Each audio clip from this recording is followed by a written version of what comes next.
It is March 28th, 2018. This is the Wrestling Inc. podcast. I'm Glenn Rubenstein, joined by Raj Giri. Chris Featherstone coming along here shortly, talking about the SmackDown. Man, one SmackDown left until WrestleMania.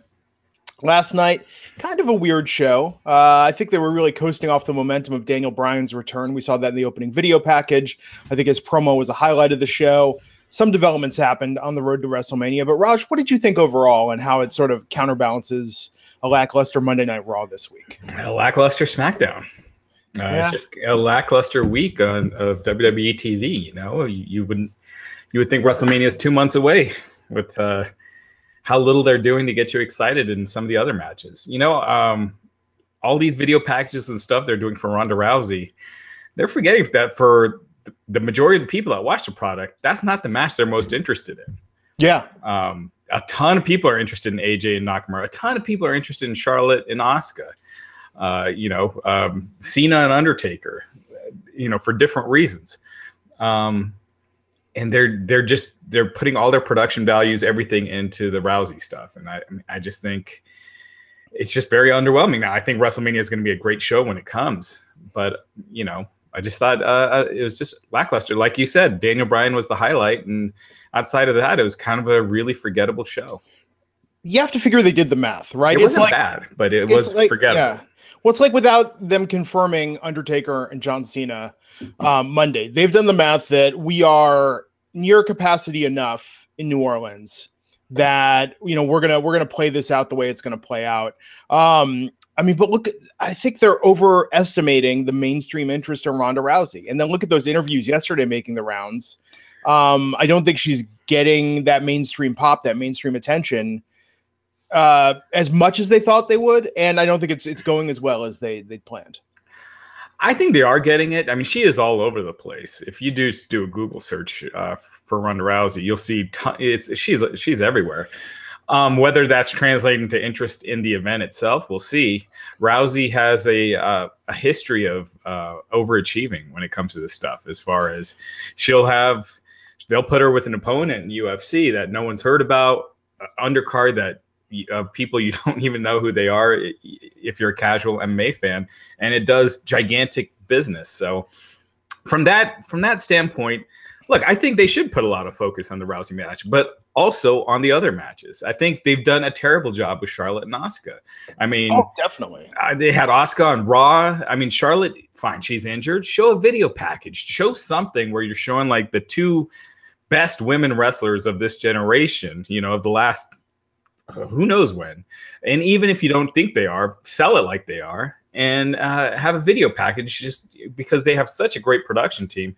They could do something really cool with that, but they didn't. It's just you would forget that was a match on the show. Well, I've been meaning to say this anecdotally about Ronda. What I think is interesting is with her UFC fights, I would see those stories everywhere. Since she's joined the WWE, I see it on Deadspin, ESPN, SI, those outlets, but I haven't seen it on Deadline Hollywood. No mention of her being in the WWE. Haven't seen anything from a non-wrestling related subreddit hit the front page of Reddit the way a Ronda quote or a Ronda story would in the build up to a big fight. It is kind of weird. I think the WWE is sort of tainted still in some media circles, and they're just not reporting on it. It for sure is. I mean, there's a difference between WWE and online, where Sports Illustrated will report it online or ESPN, and when you actually see it on ESPN. But she is on ESPN, and an Asuka or Charlotte won't be. So yeah, it's a shame they can't find a way to put that. Well, not with this match. With later matches, I think they'll be able to use Ronda to put Charlotte over with a mainstream, more sports-centric audience by doing a hell of a feud between them. Well, you always got to remember, wrestling is wrestling. It's not real. True. So there's always going to be that. Which is so weird, right? Well, and it has kind of, a lot of sleazy stuff they've done in the past with, terrible storylines and stuff like that people still think of that. So there's never going to be a giant mainstream accepted. It's never going to be accepted like UFC because UFC is a real sport, even though UFC has a lot of UFC won't be as accepted as basketball or football because of, you see someone elbowing somebody bloodied on the ground. Yeah. That doesn't appeal to everyone. So anyway. Yeah. Although, what was interesting, the Daniel Bryan return, I'm actually surprised how that I think that's going to bring back a lot of casuals and lapsed fans. Like I just shared that on my personal Facebook, and there's friends that I knew that I did not know that they had any interest in wrestling, and they reacted to that story because they remember him from a couple years ago. Yeah, that'll be really interesting. I mean, you could see with Shane the announcement, they announced it, but you could tell they're not 100% sure. That seems pretty 100%, man. I mean, well, they said like pending that he's okay, pending that he's able to make, that he's healthy. We think he'll be okay, and is what they were saying. Yeah. So we'll see next week. I mean, a lot of people are saying, how can he wrestle with diverticulitis? There's different phases. So what Brock Lesnar had, where he was, deathly ill, that's a very severe case. The diverticulitis doesn't, only results in surgery if it's very serious. And Shane's surgery was not for diverticulitis; it's for this hernia that he's going to have. So I mean, I'm guessing, a lot of people originally thought it'd be the other way, with Shane taking, handling the bulk of the match and Daniel Bryan coming in for spots because he hasn't wrestled in so long. But I think it's going to be the other way right now, with Daniel Bryan working most of the match and Shane picking his spots. But, look, he's a McMahon. They want him on the card. I'm sure he doesn't have to go through the same clearing processes as, the other talent. But we'll see. Yeah, I hope he's okay, man. I mean, to hear you and Matt Morgan talk about it the other night and how serious and severe that can be. Yeah, it's just night and day difference to showing the photo of him. Now, granted, he had an IV stand next to him, but he's smiling. He's with his kids, standing up, fully dressed, not in a hospital bed. I was surprised, man. I think they're going forward with this, and maybe next week something will happen, or maybe something will happen before the match. But that was surprising. But really, aside from that development last night, and we can go segment by segment. I mean, yeah, man, that first. Okay, so we come out of that Daniel Bryan recap, and Bobby Roode and Randy Orton versus Sunil Singh and Jinder Mahal. Now, Sunil Singh couldn't compete in this last night, so he's replaced by Rusev. Why on earth did this match go on for the first half hour of the show? I mean, that was absurd. The first hour was almost nothing. You had this, which is probably the least anticipated match at WrestleMania, other than the Cruiserweight title match. Well, more now with Rusev added to the match. Right. And then you had Becky Lynch and Ruby Riott, who are just in the Battle Royal. Again, it's but then again, SmackDown isn't overly represented as far as matches on the main card, but I don't know. It just felt like a lot of just time killing time. But I mean, as soon as Rusev was in the match, I think it was pretty clear that this was going to be a way to get Rusev in. Good on creative for recognizing the fan support. I mean, it would have seemed absurd to put him in the Battle Royal. I mean, clearly he wasn't going to win the Battle Royal. That's, I think, part of why they made this move. Yeah, I mean, he'll probably be the most over guy in this match, and that's with Randy Orton, right? I mean, Randy Orton will get the big pop coming out, and he'll get the big pop for the RKO. But I think during the match, they'll be mostly into Rusev. Yeah, and that he's the heel with two other baby faces. Crazy, man, absolutely crazy. Now I think the heels have been winning every week. Jinder's been beating Orton left and right. He's been beating Rude, and then Rusev beating. Who did he pin here? He pinned Orton, right? Yeah. So I'm guessing Orton probably retains here. But I'd really love to see Rusev win and them start to give him something, because he's, regardless of if you think Rusev Day, it's more Rusev Day than Rusev itself as far as what's catching on. Rusev can catch on because he's really funny. He's got a lot of charisma, and I think that could translate. So just give him the ball and let him at least run with it for a bit and see.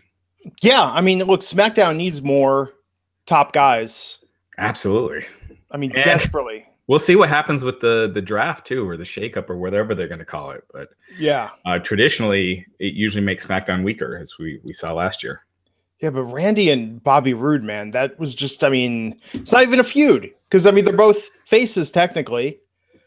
Yeah, and they're just, we've said this. I feel like we say this every week. Roode needs to be a heel. Orton, I feel like he needs something. I don't know if it's being put in a tag team for a while, but I just feel like he's kind of been in the same role. Even if you turn him heel, he's kind of been doing that forever. Just something new. And you kind of were getting that when he went with the Wyatts, even though you could tell the ultimate game plan was for him to turn on him and feud with Bray.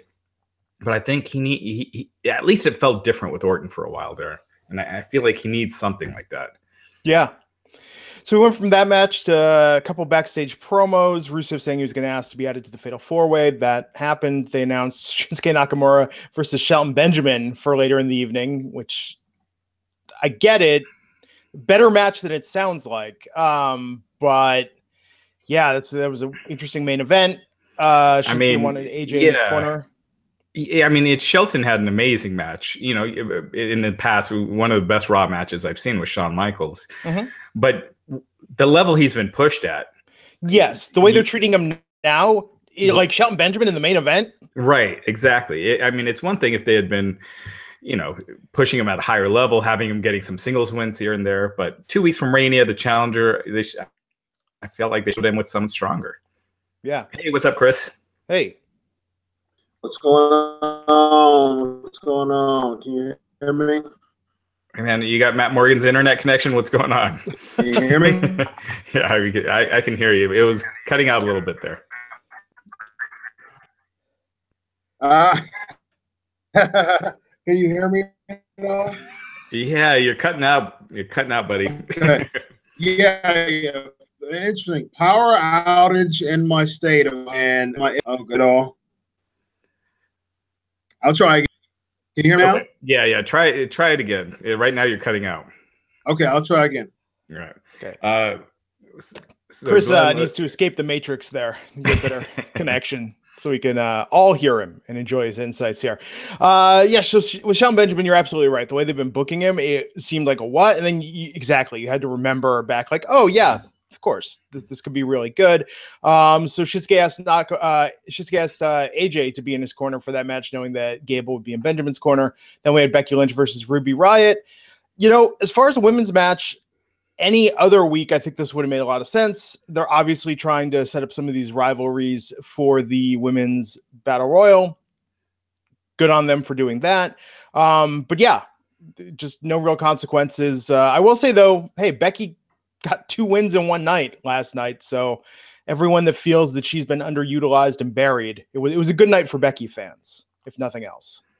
Yeah, I mean the match was fine. It just again, like we said, second to last SmackDown before Mania. I just feel like you need more. You need to be selling these top matches. And this Liv Morgan taking that bump to being tossed over the top rope. That looked, I mean, that was a hell of a bump for her. But I thought the match was good. But like you said, it just wasn't the right week. Hey, Chris.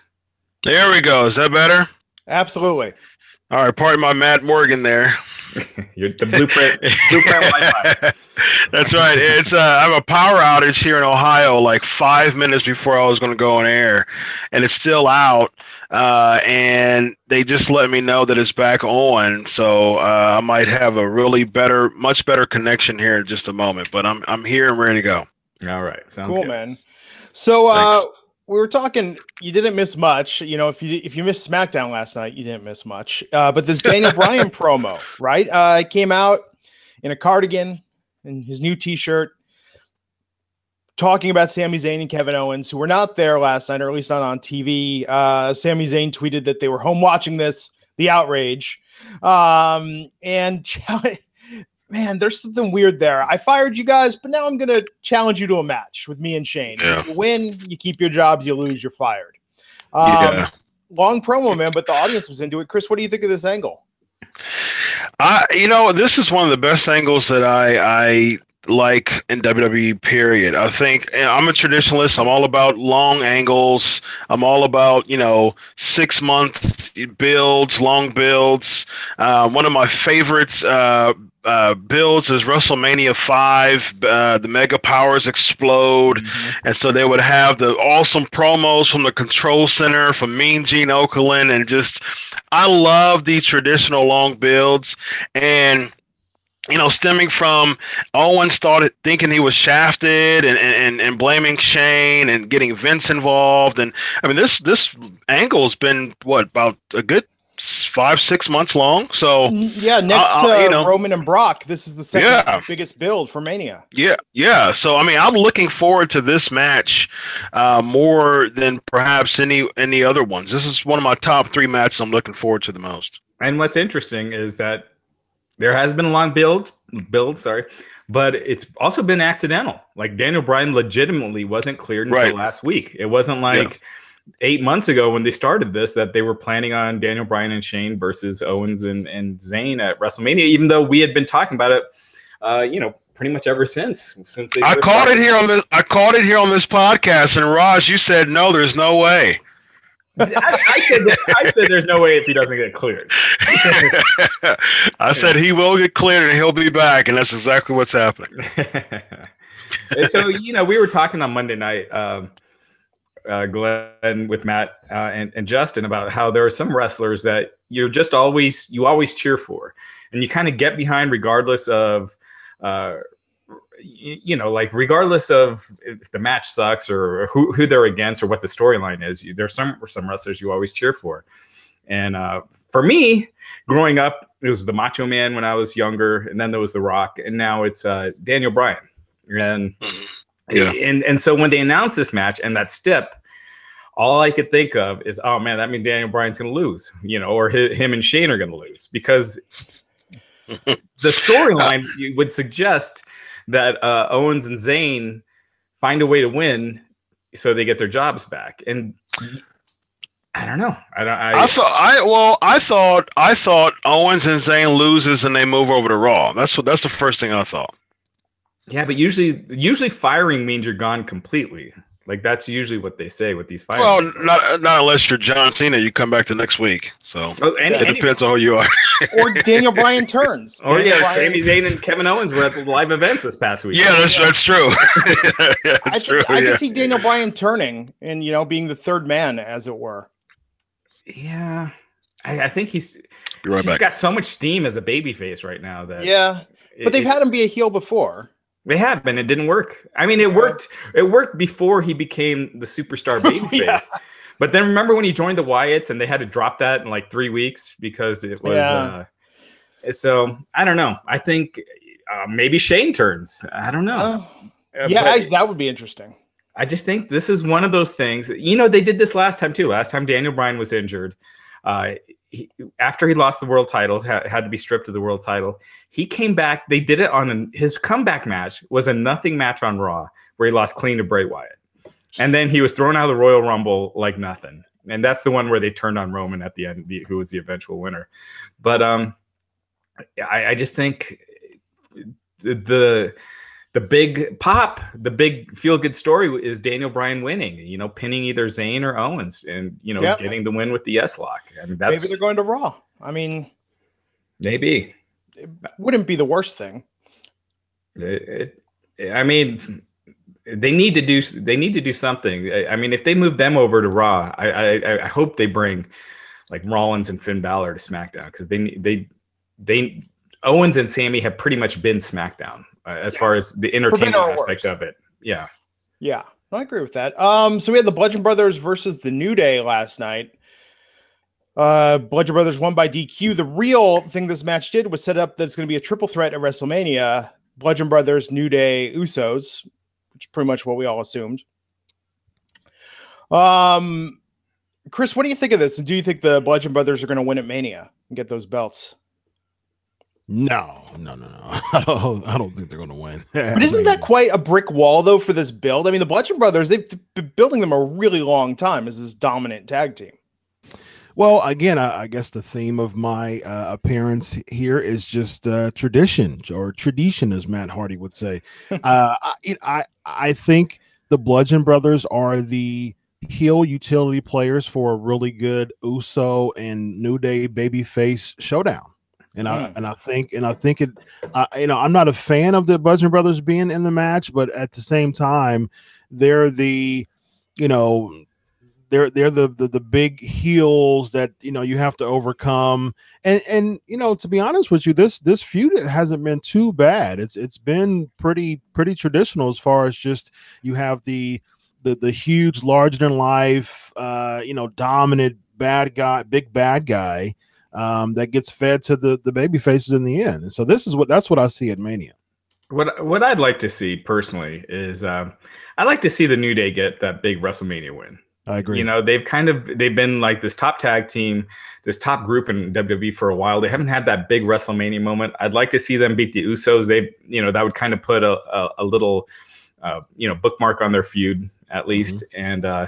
And then the Bludgeon Brothers weren't beaten, so you do the Bludgeon Brothers and chasing the New Day after Mania. Perfect. But that's the way I would go with it. Totally, 100%. I agree with that. Yeah. We did get a video package last night, the one we've seen before of Asuka and Charlotte building that up. So Charlotte was out last night. Was it dental surgery? Was that something that happened last Wednesday. She missed the live events over the weekend. Nothing serious. She's going to be back next week. She's wrestling in the Mixed Match Challenge. So that's good because I think a lot of people were nervous when it first came out that she was out of the Mixed Match Challenge match because of injury. Or she can come with a mouthpiece like Cesaro and Kurt Angle. yeah, that's true. Oh, yeah, that would be something else. And then, man, this was out of nowhere. Tyler Breeze versus Dolph Ziggler. You remember when this was considered like a dream match when Tyler Breeze was in NXT? Everyone would talk about like, oh, he should come on the main roster and feud with Dolph Ziggler. Yeah. And here we are. It was a fine match. I mean, look, man, Breezango, both those guys are better wrestlers than you would think based on their gimmick. The match was fine, but again, you have Breezango who have been job guys for the last, 6 months, and Dolph Ziggler who's been Dolph Ziggler. And we're 2 weeks. I hate to keep bringing up this point, but we're so close to Mania. They're building it for the Andre Battle Royal. No one cares about the Andre Battle Royal. Why are we building that? Did you see Fandango sort of pelvic thrusting at the trophy when they came in there? No. TDE has a gif of that. I mean, you just look at it, it's just like, what is he doing? It was. I love Breezango. I think too. They're just. I mean, they're. Oh, we lost him. I thought he was taking a dramatic pause. I know. I was like, oh. To like drop a bomb. You ready? Yeah. There we go. Give me some knowledge, Chris. Breaking news. You can't push everybody. You know what I mean? And I think that's we a lot of times people in the wrestling world they complain so much about somebody or wrestler X or player B not getting pushed, but you can't push everybody at one time. You know what I mean? And I think if you're the Jinder Mahals in this world, if you continue to stay there and stay consistent, you'll get your opportunity. And they did last year, when New Day was out and they were feuding against the Usos and they were super over. If they continue to, just be there, they may have another spot. Now, I agree with you that you can't push everyone, but there's a difference between being pushed to the side and then made into an enhancement talent. That's a much steeper ladder to climb, and that's kind of where they to the side though. Breezango's been enhancement talent for a while. Like they get no offense in a lot of their matches or very little.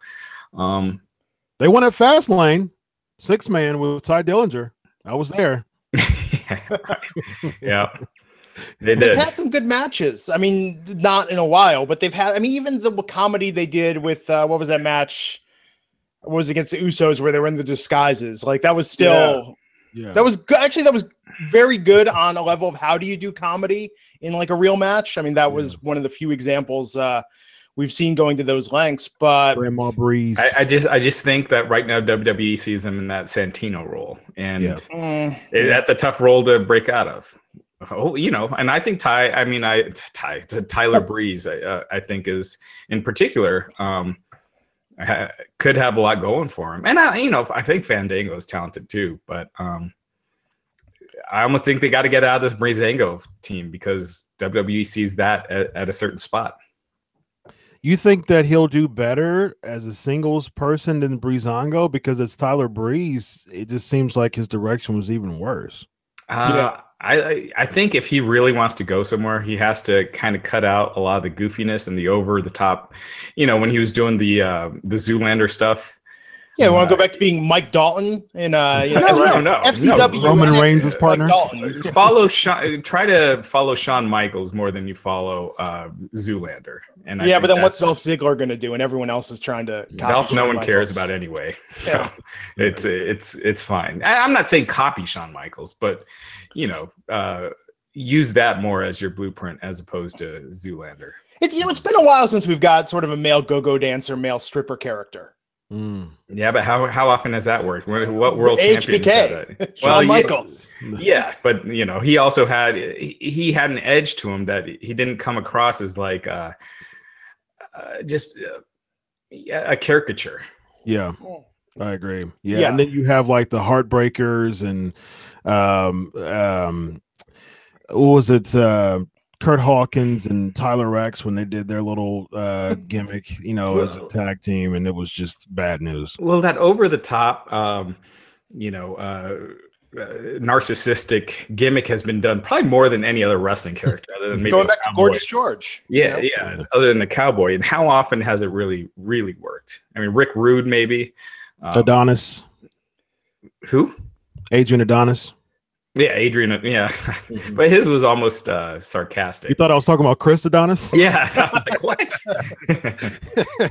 So, not that one. Yeah, there's very few people it's worked for, and Rick Rude also had that serious side to him where he looked like he could beat your ass. Part of it, though, and I think it's better than Santino, is they talked about this. I mean, one was Southpaw.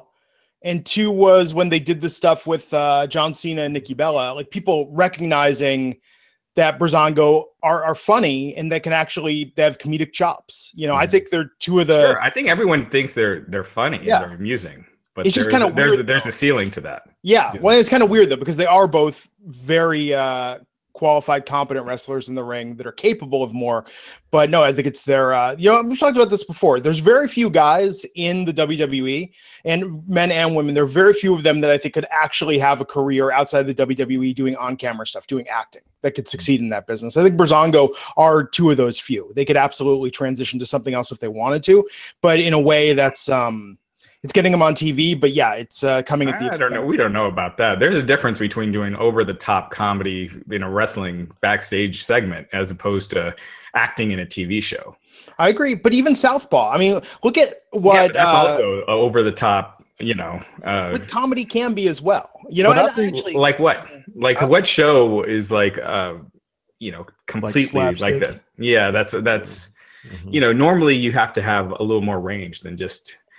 The stuff they're doing. But anyway, we're spending a lot of time on get them some Shakespeare. Let's do it on the air. Let's see, what they've got. Give them some monologues to perform. But no, I think there's real quick. What was the promo that was the backstage promo that was before this? The flying words were back. Oh yeah. Was it Benjamin and Gable? Yeah. Yes. And the way they dropped the logos. Okay, so here's my theory about this. They hadn't done the logo drop before on these. Who did do the logo drop were all those parodies that were made the rounds online when somebody did the pipe bomb or somebody did Hard Times. I mean, I think this was production trolling the internet wrestling community with this promo last night. Maybe. Yeah. I think that's the current trend for just those wordy promos. I'm looking forward to the day that it stops and it's just like it had stopped. Yeah, they didn't do it last week. They haven't been doing it on Raw the last couple, but I thought I saw it on a Mixed Match Challenge, though. They do it for Mixed Match Challenge, but I think it fits for that show. That show is just kind of filler, fun, kids, get on Facebook and watch some fun. Yeah. As Eds would say, hokey. Yeah. But no, with the logo drop, that's where I was like, they're paying attention. They've seen the parodies that are going around. I mean, that had to have been intentional. So obnoxious, which led to the main event. Oh, Dolph Ziggler won. If you were wondering who won, Dolph Ziggler versus Tyler Breeze, Dolph went over. pretty convincingly. Yeah. And then he took out Fandango after, right? Yeah. Yeah. Shinsuke Nakamura versus Shelton Benjamin was the main real event. Quick. They showed one of those WrestleMania rewinds of Randy Savage and Ricky Steamboat, and I still get goosebumps seeing that. That was such a I don't know. There's something very nostalgic about WrestleMania 3 to me, and that match and Hogan and Andre, and it was really cool. So. And in addition to that, I was looking at my favorite WrestleMania is 17, and I loved the build between Austin and Rock. It even made the theme song My Way just sound amazing. It would just do little and it was incredible to me. And I'm like, man, I wish I can have that now. Yeah, to an extent. Like I thought WrestleMania 17, you had Rock and Austin on another level. And that was one of those cases where I thought WWE they were trying to add a storyline. Do you remember they were trying to add the storyline with Deborah that went nowhere? And had to manage The Rock. Yeah, it was so stupid. It's like, you don't need any of that. Just leave it with Rock and Austin, these gigantic superstars. And that's ultimately what it ended up being. I think Deborah was completely forgotten about by the time it got to the match. But I think Kurt Angle was an amazing utility heel during that angle. I mean, he was that third man throughout those few months between Rumble and Mania that they would always beat up, and then like Austin would beat up Angle and then turn around, and then The Rock has this little rock bottom stance ready for him, and he'll tease him like Nakamura did yesterday with AJ Styles. There was a glimpse of that we saw last night on SmackDown that I was like, oh, that's 17 again, but it's nowhere near it, but at least we saw a glimpse of it. You know, thinking about that era, you know what I miss now in the age of the network is I feel like people don't have WrestleMania parties anymore. Like it's less social now that you don't have to pay $60. Well, back in the day, like the bars would show it. There were a few WrestleManias I went and caught. Like there would be WrestleMania parties at like the local bars and stuff, and you know, like Dave and Buster's and things would show it. But yeah, now with the network, they don't do that anymore. So yeah, because it's like, well, $10 a month, I'm not leaving my house. I don't need to go hang out with people to watch this. But plus, those places don't have it. They're not signing up for, you know, hooking up their Apple TV on top of the Direct TVs. You know, right. God, it's so funny. I tweeted out the link to that Boys and Girls Club charity auction the WWE is doing for the experiences. I recommend everyone to check them out. It's very cool, great organization. But I think I've told this story before, but man, I remember not even live. Like somebody recorded it on VHS or maybe even beta. But I remember at the Boys and Girls Club, my local Boys and Girls Club in Alameda when I lived there, like it was packed. Like super packed just to watch a tape delay recording of WrestleMania. Everyone like going into the multi-purpose room, you know, just to watch this. I mean, it used to be such a communal event. Yeah. Closed caption only back in the day. Like the first WrestleMania was just MSG House Network. Yeah. They would theaters and they would just rent out theaters and hey, watch it here. So yeah, not so much anymore. You know, now I'm trying to convert casuals. Like, oh, you guys are free to stop by WrestleMania. You know, yeah. So there was a couple of years ago, I had a couple of people stop by. They stayed for like an hour and took off. He just sort of shook their head. Well, no, it wasn't that. They just didn't know anyone. And Raj is like, "Hey guys, this stupid crap, the stuff you're judging me for, it paid for this house." And it wasn't stupid. It wasn't like they thought it was stupid. They just didn't know anyone. I mean, it's kind of like they knew Triple H. I think that was the year that Triple H and Daniel Bryan wrestled. And it was 30, but you know, in New Orleans. But yeah, I don't even think they stayed till Taker and Lesnar, and I think that was kind of the reason they came. So, wow. Anyway. Yeah. Oh man, I'll be curious to see what gets traction. Actually, I wonder if the Daniel Bryan match will get as much, if not more, traction than the Ronda Rousey match this year. With I think that'll have the loudest crowd reaction. Yeah, quite possible. Quite possible. So that main event last night, Shinsuke Nakamura versus Shelton Benjamin, AJ Styles standing by should some hijinks ensue. What did you think of this match, Chris? Chris is frozen in time in the Phantom Zone. Raj, what did you think of the execution of this? I mean, it really seemed kind of nothing compared to... It was nothing. I thought it was nothing. Again, Nakamura, he's, you know, I'm trying to think, you know, he's heading into WrestleMania. I feel like he should be getting some big wins, but you got, who are the big stars on SmackDown? All the real other big stars are kind of in the U.S. title feud. And it's kind of like no one left. They don't really have that much depth. So You know, I mean, you could have done Orton. You didn't, and have him beat Orton or Rude or someone like that, because you don't need to do that same, you know, that same angle they do with the Intercontinental title and U.S. title week after week, where the same four guys, you know, kind of mix up their matches, but they're facing each other every week until WrestleMania anyway. But yeah, I thought the match was nothing. I thought the promo at the end was weak. Nakamura's big burn was that AJ Styles is too emotional. What was that Corey Graves line? The final line of the night. Corey Graves said Nakamura just took AJ Styles' heart and put it in his pocket. It was like, what? That's some next level, huh? On one hand, what a beautiful turn of phrase. On the other hand, what did he actually just say? Yeah, like that.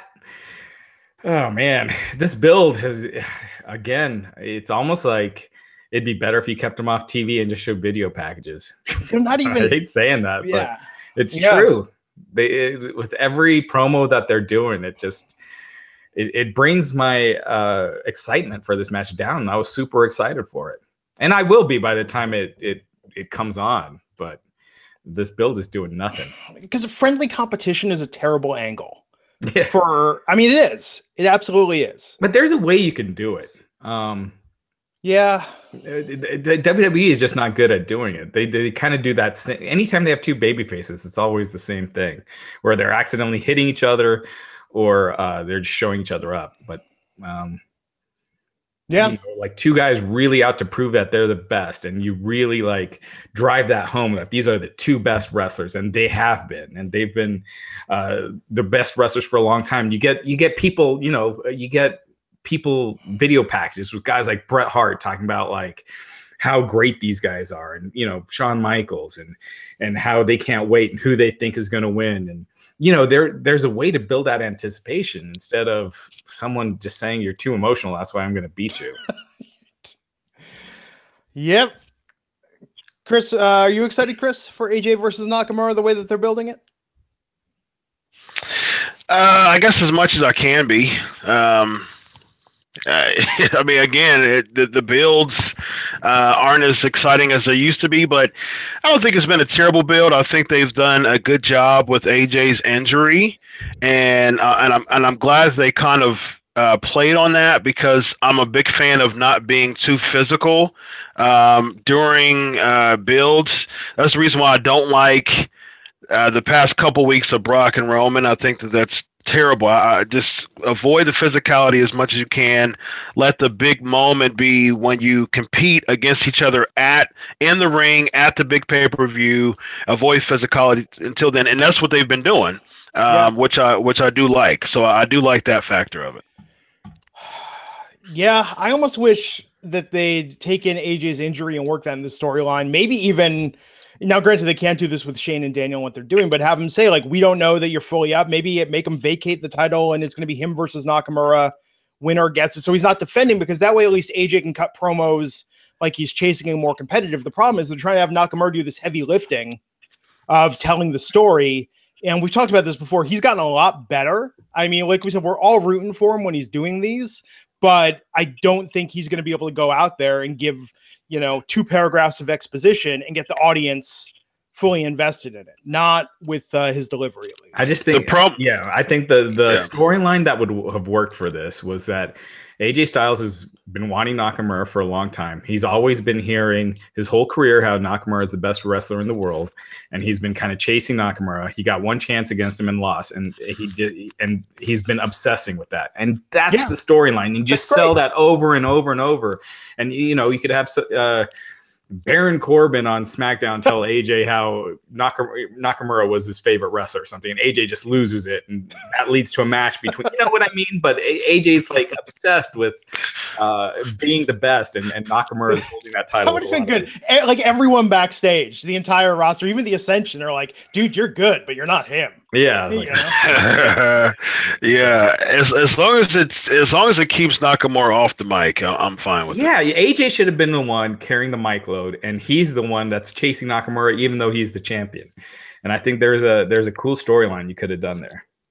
And I love Nakamura. He's one of my favorite, but I think they're making his mannerisms so Goofy. kind of goofy, just kind of odd, weird, eccentric in a very bad way. Because like when he was talking to AJ Styles, talking about how sensitive he was, and he kind of did the whole little thing as he was pausing. I'm like, oh my goodness, like you just made this the worst thing, and it was just the best thing like a year ago. Yeah, I think he's overdoing those mannerisms on the promo, trying to be too cute as opposed to intense.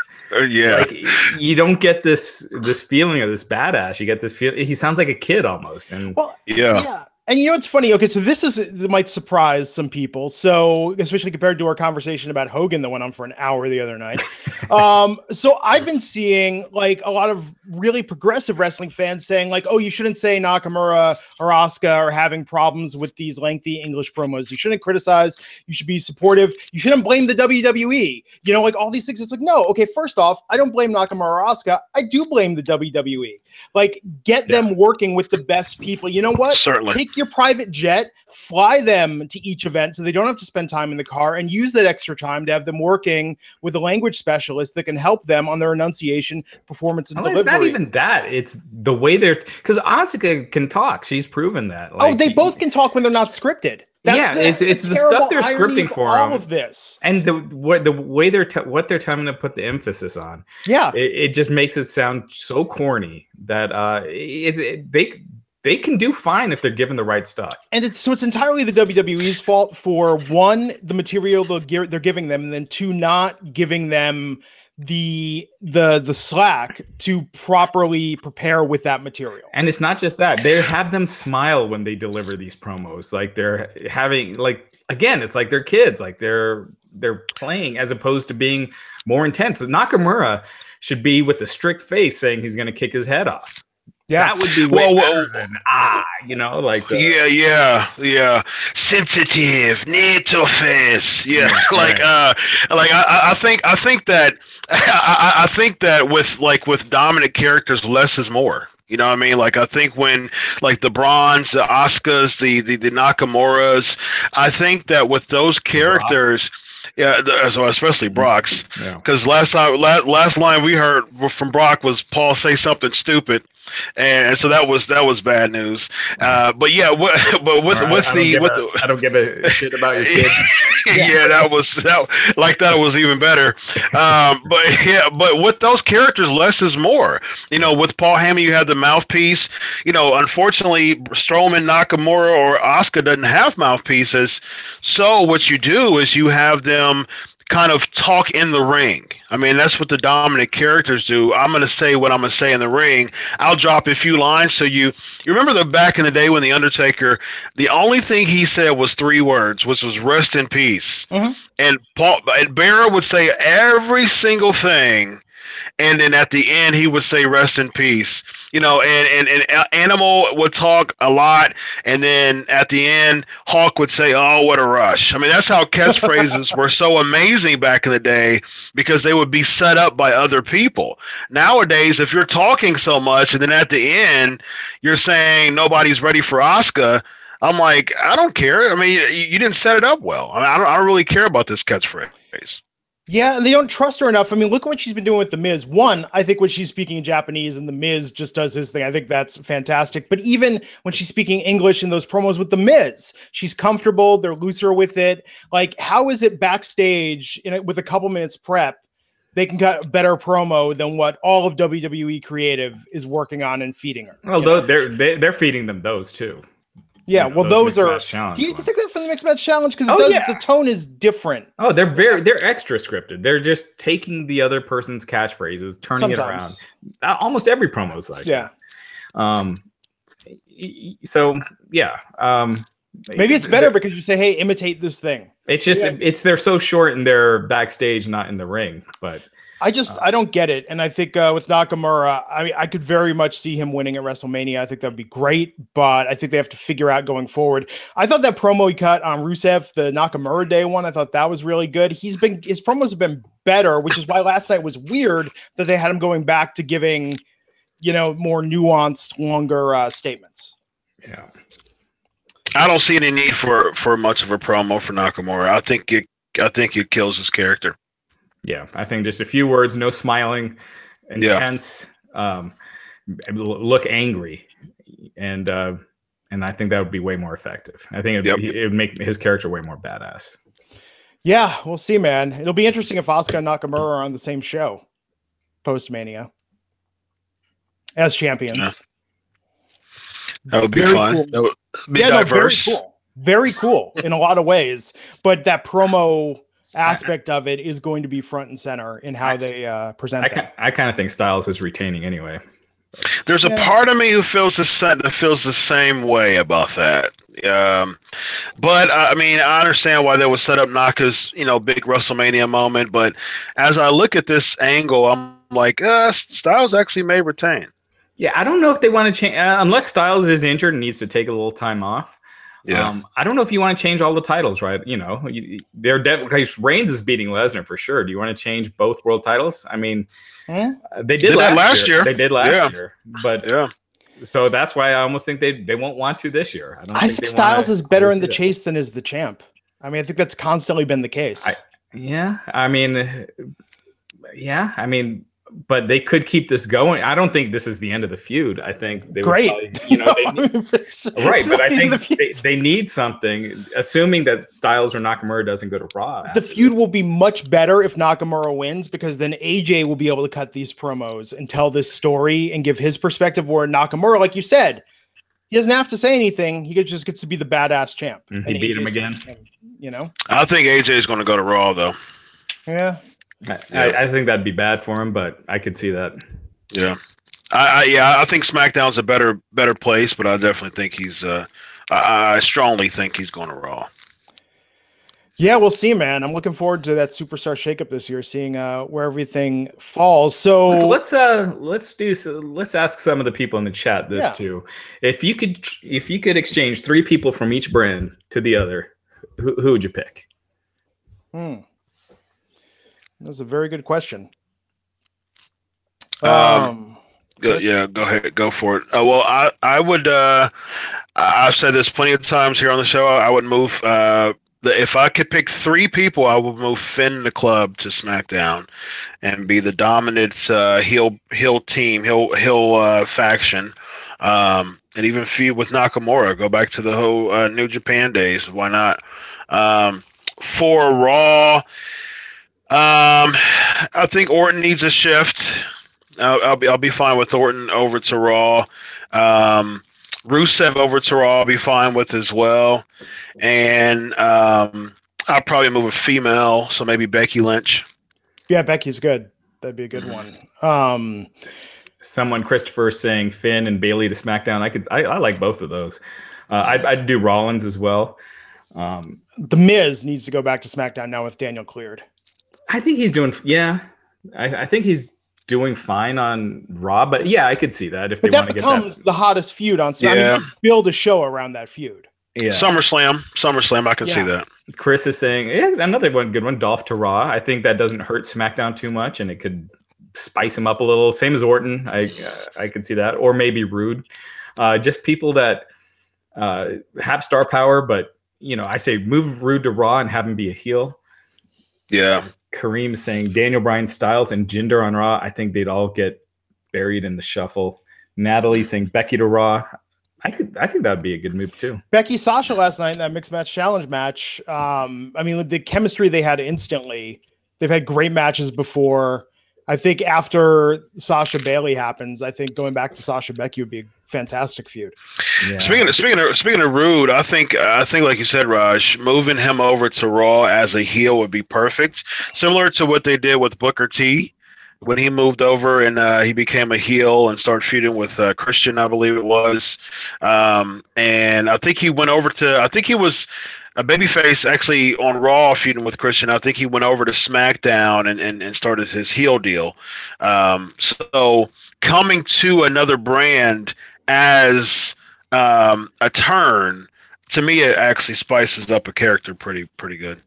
Yep, I agree. Yeah, man, I'm wondering how soon we get the shakeup after Mania. I'm assuming we have the post shows, but with the call-ups and everything, when did they do it last year? It was a month after. It was the week after. Sure. It was a week after. The 10th, I believe it was. Yeah. Yeah, you had the Monday Night Raw the next night, and then they announced it, and then they did it the next week. Mm-hmm. Got it. What do you think we're getting as far as call-ups from NXT after Mania? I could see AOP maybe.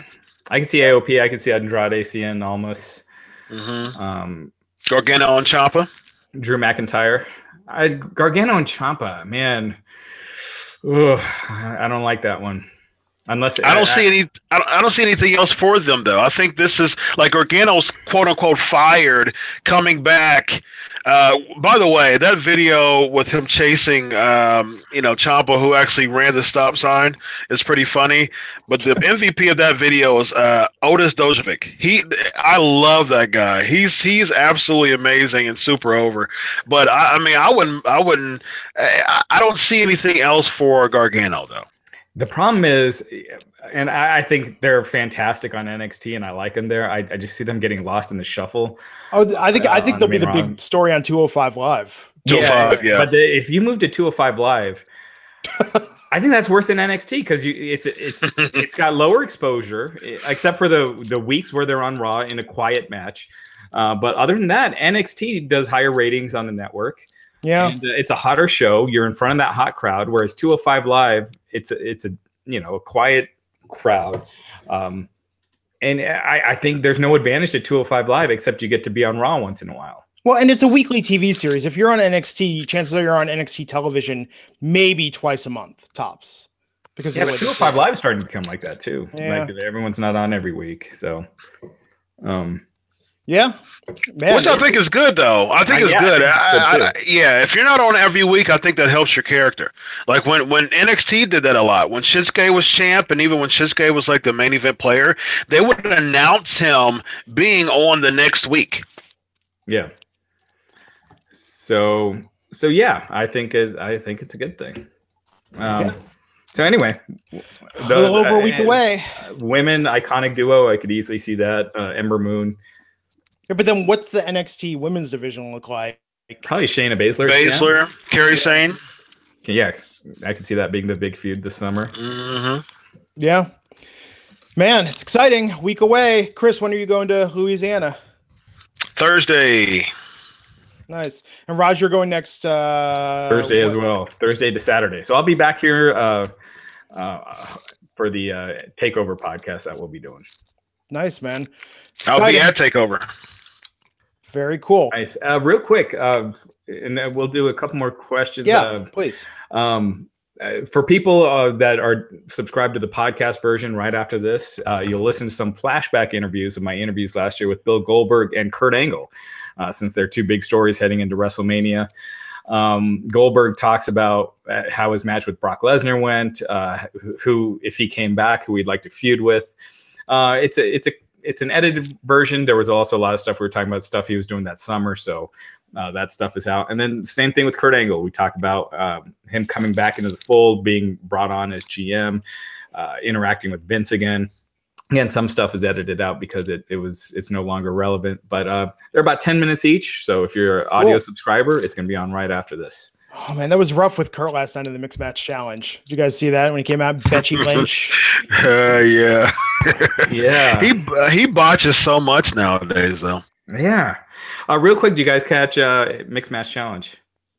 Yes. Yeah, Becky with Bobby Roode last night picked up the win over Finn and Sasha. Yep. So it's going to be Charlotte. So she was just a replacement for 1 week. It's going to be Charlotte and Bobby Roode against Miz and Asuka next week. Which is crazy because if Asuka's streak is on the line, is Asuka going to beat Charlotte twice in 1 week? And if Asuka wins, and if Asuka wins Tuesday, no suspense for. You're assuming that Asuka's winning at Mania. I don't think she leaves Mania with the title. I don't think you do the streak thing that much to get rid of it this quickly. I don't think they're fully invested in it. I just think like the way they've been booking Asuka, and I think they've been having Charlotte lose so much. It's almost like either Charlotte's going to Raw because they do that for whatever reason. They have a territory mindset where they act like they're leaving the company, so they'll have them lose all the time. Yeah, as as my buddy Ken Anderson would say, leave looking at the ceiling. Yes, flat on your back. But I think Charlotte or Carmella is leaving WrestleMania with that title. I could see Carmella pinning Charlotte, interfering in the match, and not giving Asuka win, turning it into a triple threat. But I guess that would still count as a loss. If this mixed match challenge counts as a loss, then wouldn't that? Yeah. Because they're selling Asuka's streak on this mixed match challenge every time she's on there. Yeah. So stupid. I mean, for a variety of reasons. But that match last night was fun. Again, Becky and Sasha, and again, we talked about this before. Go back, man. Sasha and Bayley TakeOver gets, all the accolades as it should. But man, Becky and Sasha at TakeOver Unstoppable. Fantastic match. And it reminded me last night of how much I would love to see them go again. Jacko Bean noting that Charlotte defeating Asuka makes sense in the same arena that the streak ended. I don't think it's that near as big a deal as that, but it would be. I think it would get a reaction. Yeah, that's actually a pretty good point. 2 streaks in within 4 years. Yeah. Both shouldn't though. I still don't think Taker's streak should have ended at 30. I think it should have if they thought that was his last match. I still think there's too much equity in that to not pass that on. Yeah, we'll have to. I agree with I agree with Austin though. He didn't think so either. I don't think so. Like if they did it, I don't think Lesnar should have been the guy. Yeah, I mean, if they're full on with Reigns, it probably should have been him. But I think at that year they did think that was going to be his last Mania. So yeah, he looked like it. He had the Uncle Fester type of look to him, and it was actually worse than last year. I mean, I was at Mania last year, and it was brutal to watch Taker go against Reigns. Physically, though, I thought the worst he looked was 30. 30 was tough. Yeah. But well, see this year, man. I mean, do you think that's why they're keeping him off TV in the build? I mean, I'm hoping it's the opposite. I'm hoping that he's going to come back and people are going to go, oh my God, this guy looks so refreshed. He looks a lot better than he did last year. I hope that's why they're keeping him off TV for that surprise. But then they brought him out on TV for that Raw 25. So I don't know. I think that whole Taker Cena weird build has just been weird. I think I know people think that it's because the show is loaded already. It doesn't make a difference, and it probably doesn't. But why not build it properly anyway? Hey, let me ask you this. I had a weird thought this morning about that. So with Cena, and we've seen all the animated GIFs and the screenshots of him doing the mannerisms and imitating Taker. Do you almost, I had this image today. I was like, are they going to go fully with this and have Cena come out to do the Taker entrance to swerve people? He's goading him into it. Why not? Monday on Raw, we hear the gong. Cena comes out in the hat and the trench coat. I'm for it. I'm for it. Why not? I mean, like, here's the thing. It's gotten so bad. Like, how worse could it get? Exactly. You know what I mean? Like, if you got to the point, like, if you're going to embarrass yourself. You know what I mean? Like, that's what it. Like, you can't be you can't be an embarrassing embarrasser. You know what I mean? Like, I think for Cena, if the feud and the build is already terrible to me, and if you're already going to make yourself look like a butt, like, just do it all the way. Why not? Just at least get to the point. At least get to the point where we're laughing that it's so bad. Now we're cringing. Like, get to the point where we're laughing. When you got two of the biggest stars of the last Taker, since like 1991, and Cena of the current generation, and that's what we're doing is we're laughing at it. It's sad that's what the build has been. Yeah, it's been sad. Raw opens or closes with Cena coming out to the gong. Bookend it though, bookend it. Yeah, I would bookend it. Have Cena come out to the gong in the beginning of the show, and then Taker come out with the gong at the end of the show. Yeah, I don't think you should have Taker come out at the end because so many people turn out in the third hour that I think you need it at the beginning, so people know that this match is actually happening. Because you'd be surprised. we assume that everyone knows that that match is happening, that it's clear, but there are a lot of people that are like, are they not doing it? Why aren't they doing it? Like, they should just do the match. And it's like, they are. It's, you know, I think Yeah. Taker till Mania. I think maybe Cena comes out and does that, and the lights go off when it comes back on. There's just like a big piece of poster board with a note: "See you in New Orleans." Signed T. You know. Yeah, it'll be a tombstone with Cena's name on it. That would be that'd be kind of cool. But that would be cool. Yeah. But they need to do it at the beginning of the show and show it over. You know how they repeat things over and over. They need to do that so it's clear to everyone that that match is happening. Yeah. Did you watch 205 Live? Anyone? I did not. I did. heard it was good though. People liked it. It was good. It was dry for most of it, as typical. But I love the 4-way. I'm really high on Buddy Murphy. I think it's a very good spot for him to be utilized in a 205. Because, you know, they made him tag champ in NXT, and he just went downhill from there. You know, him and Wesley Blake, and so now they're just kind of repackaging him in a really good spot. And I love the Murphy's Law. I think it's a great finisher, and I think he looks like $1 million, and why not give him a shot? Yeah, I think though that it's starting to. Because I think the wrestling on that show is really good. It's different than anything else. But the dead crowds are really starting to affect it. Like they're not changing. It's not changing, and the lack of star power and interesting characters. It just seems like a bunch of guys that just regular guys getting in the ring and having good matches, and they need to. I don't know. They need to have some real good angles and some good storylines because it's just. I agree. It's just kind of there. The sit-down interview speaking of sit-down interviews, the sit-down interview between Cedric and Mustafa Ali was pretty good to me. Yep. But again, neither of those guys come across as having any charisma. They come across as good dudes, and like this is that they're living their dreams, and you're happy for them. But and it's funny how you say, it's funny as you talked about like soft spots for people.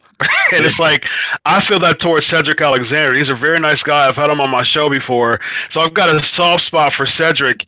You know, his character is his vanilla is ice cream. But at the same time, you know, it's like, he's so good in the ring, and I'm pulling for him. But the most cringing thing, and I'm pulling for Cedric, stops when he gets up on the steps and he tries to like elicit the cheers from the crowd, and like hardly anybody does anything at that time before he goes in the ring. I'm like, oh, stop it, Ced. Stop it. Yeah. I love Cedric too, but I think he's just been on that brand for so long, and it's been during such a dead period. Again, they need to move that show. They need to move it to where the crowd will react. And that'll help it immensely. And then, because you do an angle now or a storyline now, you're just going to get silence anyway.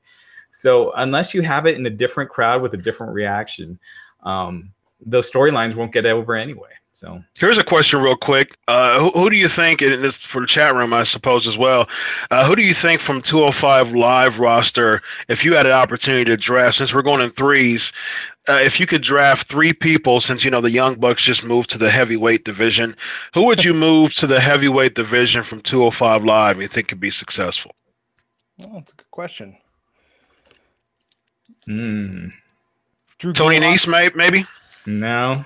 Tony Nese, I think, he's one of those that we were talking about earlier with the narcissistic, trying to, you know, that bland character that people see through, and it just doesn't, no one cares. He looks like $1 million, though. He's just so underutilized to me. And his character just sucks. He can't combine the two, the body with the character. Umfeel saying Roderick Strong. A couple of people saying Drew Gulak. Cedric Alexander. I could see if you put a couple guys in the tag team, but there's no one on 205 Live that I think could be successful as a singles. Hideo? Hideo. No. You saw him on Raw. Like, no one cared. I want that payoff. I want him to come back and get revenge on Kevin Owens for that beatdown. Yeah. Christopher saying Cedric, Drew, Roderick Strong. Again, I just don't see them being successful. They beyond there. They'd be utility guys, but are we getting the tag team titles? In a tag team. Are we getting tags on the 205 Live? We're getting. Yeah. There's going to be tag team titles introduced after WrestleMania. Well, there you go. Overload. Yeah. Yeah, Man. at least, yeah. Overload. He's gonna be a 205 Live Intercontinental Champion. Yeah, right.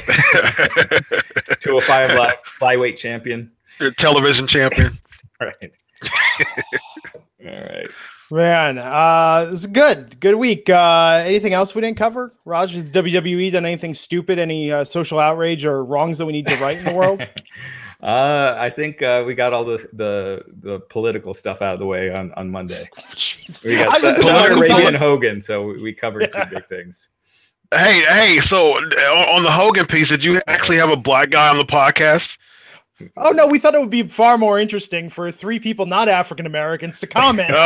Perfect. Hey, I'm African American, guys. Hey.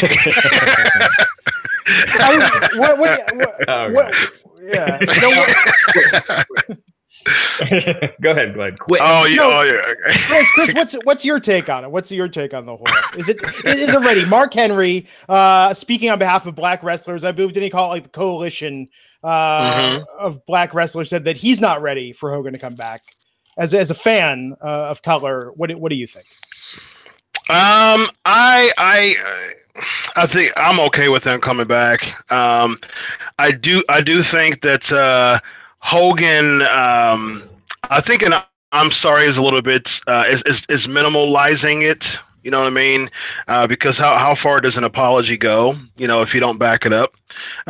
So I think with Hogan, I think backing up his apology would have more resounding effects on his African American fan base than just saying, "Hey guys, I'm sorry, brother. You know, it was a bad day." And I mean, he's had like 3 or 4 incarnations of excuses. You know what I mean, or reasons why he said what he said. Here's the thing. I mean, people make mistakes. People slip up. Did he really mean that? Was he really upset that Brick was dating a black guy? There could have been the alcohol talking. You know what I mean? I've had over 100 guests on my show, and I usually try to throw in a Hogan question to any black guests I had. I had Ernest the Cat Miller on my show last night. I threw in a Hogan question of how how people treated him backstage, or how he was treated by Hogan backstage, and he actually said Hogan was vouching for him to win the WCW World Championship. So, so very interesting stuff there.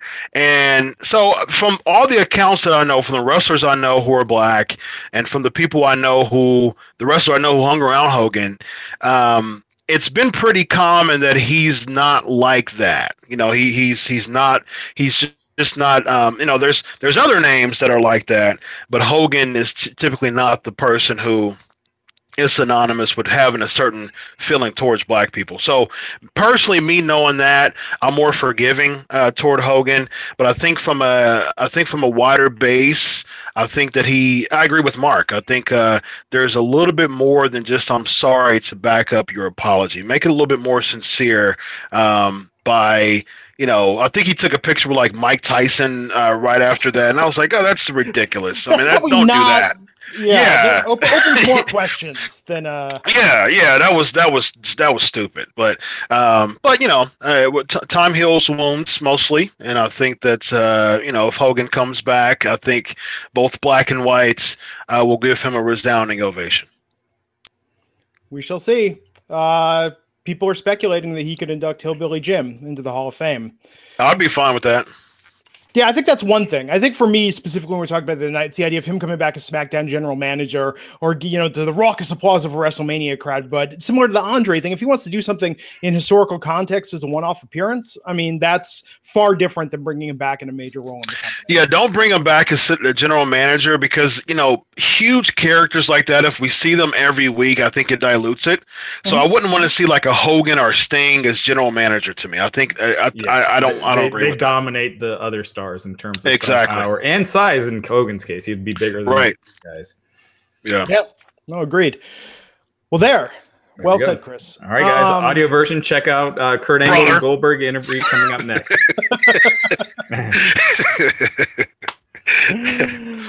Cool, man. So yeah, we'll be back here Monday night, go home show for WrestleMania, Monday Night Raw. Me, Raj Giri, and Mr. Matt Morgan. We'll be back here. And Chris, where can people find you on the internet? Check out more Pancakes and Power Slam show. Had the 313th episode last night with Ernest the Cat Miller. The 6-year anniversary show next Tuesday, and it's aired on Facebook Live and also the Wrestling Inc. Facebook Live and Wrestling Inc. YouTube. So go check them out as well. Also, Blog Talk Radio. Download the audio interviews, and I'll be at WrestleMania from Thursday to Monday. I won't be at Raw. I'm not going to Raw. I'll be back at home before Raw, but I'll be covering from Thursday to Sunday. Cool. Follow at Chris Prolific for if you're there, and let's hang out and talk wrestling. Nice, man. And Raj, what else is coming up on the site? We got those replays. Any other stories people should look out for? I got talked to Shane Strickland, who's challenging for the first MLW championship. He's been doing great stuff on the indies. And then Jeff Jarrett, my first part was up yesterday. Check that out. You could always go Wrestling Inc. under news, go to interviews. You'll see that. He talks about Daniel Bryan wanting to sign him in TNA, yada, yada, yada. And that's tons of stuff. Awesome, man. I'm Glenn Rubenstein. You can find me on Twitter at Glenn Rubenstein. Would appreciate a follow and a tweet. And we'll see you back here Monday on the Wrestling Inc. podcast. Take care.